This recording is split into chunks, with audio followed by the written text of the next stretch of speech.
नमस्कार, जय श्री राधे, हर हर महादेव। मैं शरुद्र राकेश त्रिवेदी आप सभी का स्वागत करता हूं अपने इस विशेष चैनल जिंदगी विद ज्योतिष में, जिसमें हम ज्योतिष के पहलुओं को जिंदगी से, अपने जीवन से जोड़कर और छोटे छोटे बिंदुओं पर प्रकाश डालकर जिनसे हम ग्रहीय दृष्टिकोण से या ज्योतिषीय दृष्टिकोण से हम लाभ ले सकते हैं, उन बिंदुओं पर चर्चा करते हैं। तो आज इस सीरीज में विशेष रूप से हम आ गए हैं सावन विशेष पर। 2021 का सावन विशेष क्यों है, क्यों यह वर्ष इस वर्ष शिव कृपा लेने के लिए बहुत ही महत्वपूर्ण स्थान रखता है, क्यों यह वर्ष सावन आपके जीवन से कष्टों को दूर करने के लिए स्थान रख रहा है और विशेष स्थान रख रहा है, आज इस पर प्रकाश डालेंगे। 25 जुलाई 2021 से सावन का आरंभ हो रहा है और 22 अगस्त तक सावन रहेगा। 22 अगस्त तक हमारे जीवन में जो भी कष्ट हैं, विशेष करके यह श्रावण शनि कृपा पाने के लिए, राहु केतु शांति के लिए और विशेष रूप से शिव और माँ पार्वती का वरदान पाने के लिए यह सावन है। आज के इस वीडियो में हम बात करने वाले हैं कि किस तरीके से भगवान भोलेनाथ का इस श्रावण मास में आप अभिषेक करें या पूजन करें कि जिससे आपके कष्ट दूर हों और विशेष करके कुछ विशेष प्रकार के दुखों और कष्टों के निवारण के लिए विशेष प्रकार के अभिषेक की भी हम चर्चा करेंगे। आज हम बताएं सबसे पहले कि सावन माह का विशेष महत्व इस बार 2021 का और ज़्यादा क्यों बढ़ जा रहा है। देखिए, इस समय जो भी वर्तमान स्थिति, ग्रही स्थिति चल रही है, चाहे वह राहु केतु की स्थिति हो, चाहे वह शनि का वक्री होना हो, यह कहीं न कहीं दर्शाता है कि इस समय सावन में विशेष रूप से इन्हीं के रुद्रों, इन्हीं के अवतरित, इन्हीं के अंगों के द्वारा, इन्हीं की शक्ति के द्वारा, भगवान भोलेनाथ के ही शक्ति के द्वारा जो भी हम कह लें कि कष्टों को, या हम कष्ट नहीं कह सकते, प्रारब्ध के भोग का निर्वाहन हम कहते हुए कर सकते हैं। अब हम बात करते हैं कि 2021 में हम किस तरीके से विशेष रूप से पूजन करें कि जिससे हमें अभूतपूर्व लाभ हो। सबसे पहले हम बात करते हैं जो विशेष रूप से अभिषेक का जो है नियम, वह पंचामृत से है। पंचामृत जब बनेगा तो जब हम भगवान विष्णु के लिए, शालिग्राम के लिए चरणामृत बनाते हैं, पंचामृत बनाते हैं, तो उसमें तुलसी दल भी डाल देते हैं। लेकिन यहाँ पर आपको बर्ताव करना है, सजग रहना है कि जिस पंचामृत से अभिषेक भगवान भोलेनाथ का होगा वहाँ पर तुलसी का पत्ता उसमें नहीं होना चाहिए, पहली चीज़। दूसरी चीज़, पंचामृत से अगर आप अभिषेक करते हैं, विशेष रूप से पति पत्नी या कोई भी, अगर पति पत्नी विशेष रूप से जोड़े में करते हैं या वह लोग जो वास्तविक प्रेम संबंधों में हो, वह अगर जोड़े के साथ इस दिन अभिषेक इस श्रावण मास में चाहे लगातार करें, चाहे हर सोमवार को करें, यह बंधन नहीं है। अब अगर आप पंचामृत से अभिषेक करते हैं तो आपके लिए विशेष रूप से आपके जीवन में जो रुकावट आ रही है, जो आपके जीवन में कष्ट हैं, चाहे वह भौतिक कष्ट हैं, चाहे वह सामाजिक कष्ट हैं, चाहे वह पारिवारिक कष्ट हैं, वह दूर होते हुए नजर आएंगे आपको। यह विशेष फलदायी अभिषेक है और यह सबसे प्रिय अभिषेक माना जाता है, विशेष करके माता गौरी के द्वारा भगवान भोलेनाथ का किया जाने वाला। अब आते हैं दूसरे अभिषेक के लिए जो विशेष स्थान रखता है, जिसमें स्थान आता है शहद और गिलोय के रस का।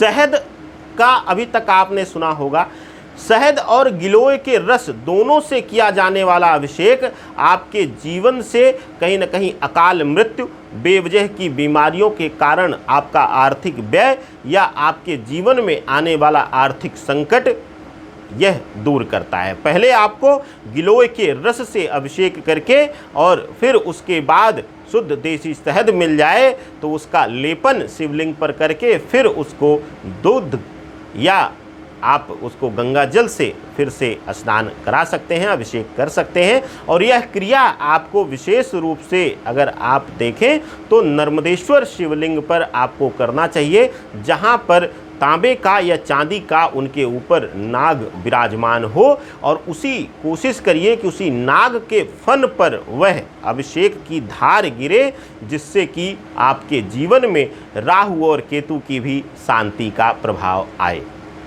अब तीसरे अभिषेक में आते हैं हम विशेष रूप से घी के, देसी घी, देसी गाय के घी से अभिषेक करना।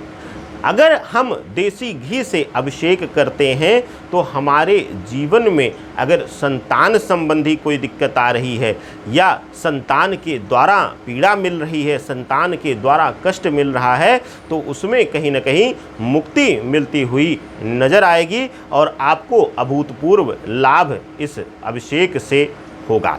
इसके बाद हम आते हैं, विशेष रूप से लोग पूछते हैं कि गुरुजी ज्ञात अज्ञात शत्रु परेशान करते हैं, ज्ञात अज्ञात शत्रु में अब यह लेकिन विशेष तंत्र अभिषेक हो जाएगा। अभी तक जो अभिषेक हमने तीनों बताए हैं यह आप साधारण रूप से घर में या मंदिर में जाकर ओम नमः शिवाय के जाप के साथ आप कर सकते हैं, लेकिन अब जो अभिषेक मैं बता रहा हूं इसको किसी विद्वान के, किसी जानकार के निगरानी में ही आपको करना पड़ेगा, क्योंकि यह तंत्रोक्त अभिषेक है। अगर यह गलत होता है तो यह स्वयं के लिए भी बहुत खतरनाक हो सकता है। अब आते हैं हम शत्रु विनाश के लिए। अगर आपके जीवन में बेवजह के शत्रु परेशान कर रहे हैं तो दो तरीके का अभिषेक आता है। पहला कि आप इनके भैरवी अवतार को, भैरव रुद्र को देखते हुए, क्योंकि भैरव इनके ही अधीनस्थ, भैरवी शक्ति इनके अधीनस्थ ही आती है, तो भैरव अभिषेक करिए। अगर किसी भैरव मंदिर में जाकर आप श्रावण मास में अभिषेक करते हैं, या घर पर ही प्रतिबिंबात्मक मंदिर में कोई भैरव मंदिर हो, या प्रतिबिंब रूप में उनका लेने कहा गया है कि गुरु और देव को अगर किसी भी पत्थर में प्रतिबिंब मात्र में भी ले लिया जाता है, अंश मात्र में भी ले जाता है, वहाँ भी वह पूर्णवास करते हैं। तो उनका पूजन करके अगर आप भैरवी अभिषेक करते हैं तो आपके लिए विशेष हितकारी होगा। करना किससे है? कच्ची मदिरा से। कच्ची मदिरा अगर आपको मिल जाए तो उससे आप अभिषेक करें। इसके साथ ही तेल अभिषेक भी होता है, यह शिवलिंग पर ही होगा।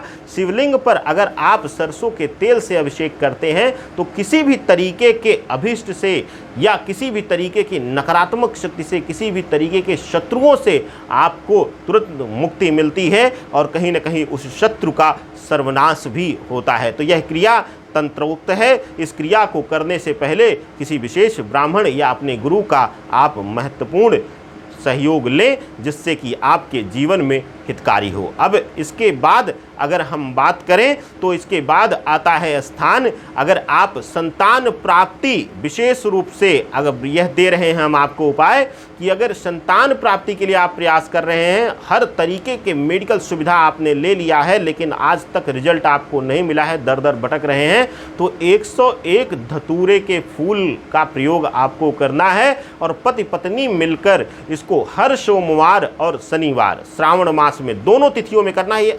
अनिवार्यता आपके लिए हो जाती है। शनिवार और सोमवार दोनों तिथियों में आप उनका अभिषेक 101 धतूरे के पुष्प से आप करेंगे और आप देखेंगे कि अगले श्रावण से पहले आपकी गोद सूनी नहीं रह जाएगी। तो यह विशेष रूप से अभिषेक जो हैं, विशेष पूजन जो हैं, यह आपके जीवन में बहुत ही शुभता का स्थान देंगे। अब इसके बाद आता है स्थान बेल पत्र से। बेल पत्र का जो प्रयोग है वह आपके जीवन में अद्भुत लाभ देगा। बेल पत्र आप अगर अर्पित कर रहे हैं तो उस पर सफ़ेद चंदन से श्री राम लिखकर या सीताराम लिखकर आप सफ़ेद चंदन से तीनों पंखुड़ियों पर लिख लें। उसके बाद आप एक एक करके 101 या 121 आप संख्या ले लें। उससे अगर आप पति पत्नी मिलकर अभिषेक करते हैं या आप अपने घर में शिव को चढ़ाते हैं तो आपके जीवन में कभी किसी तरीके का नकारात्मक प्रभाव नहीं होगा, किसी तरीके का तनाव नहीं आएगा, किसी तरीके की समस्या नहीं आएगी। हर बाधा से आप मुक्त होंगे और राज वैभव, राज सुख का लाभ आपके जीवन में मिलेगा। इसके बाद बहुत ही महत्व है कि अगर आपके जीवन में लोग कहते हैं, कई ब्राह्मणों ने आपको डराया हुआ है काल सर्प दोष के से, तो आप गंगा जल से अभिषेक करें। आपके जीवन में विशेष रूप से राहु केतु की शांति होगी और अद्भुत अनंत लाभ आपको